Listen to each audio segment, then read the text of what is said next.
Évidemment, tout le monde vous dit qu'il est très créatif, qu'il a beaucoup d'envie. Donc la question d'après, c'est montrez-moi qu'est-ce que vous faites. Et donc là, c'est le moment où on me montre des carnets, des dessins, de la couture. On a une ingé textile. Enfin, ça va très très large.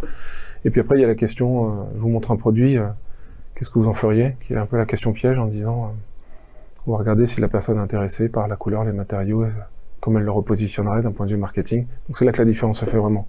Le CV, pas trop.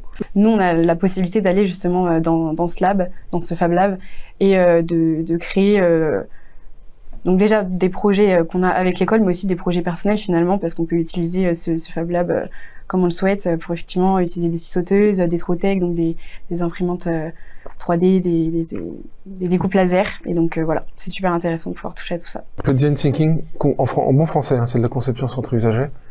Si on dépasse la mode, etc. Donc ça, on en fait beaucoup avec des cours d'ethnographie.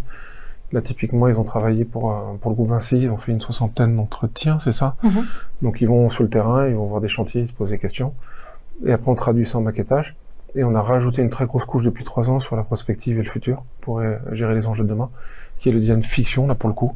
Le message, c'est de donner à un ingénieur les moyens de comprendre les enjeux d'un designer. C'est ça le message.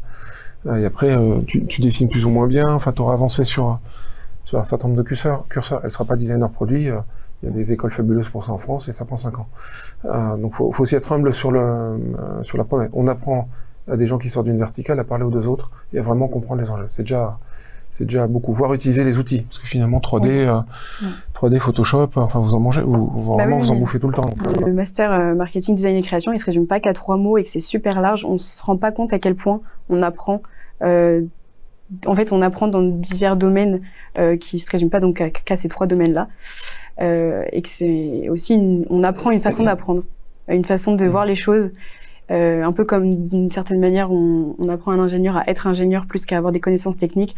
Là on apprend vraiment à innover et en fait on développe vraiment des méthodes et des méthodologies pour suivre des projets, et c'est ça qui est important. Si on n'a pas envie de bosser avec des gens, si on n'a pas envie de toucher à tout, si on n'a pas envie de bosser le week-end un peu tard des fois, mais non mais c'est vrai, si on n'a pas envie de faire tout ça, en fait le truc il faut pas venir et c'est pas grave quoi. Par contre si on vient, il y a une sorte de contrat moral et il faut s'arracher.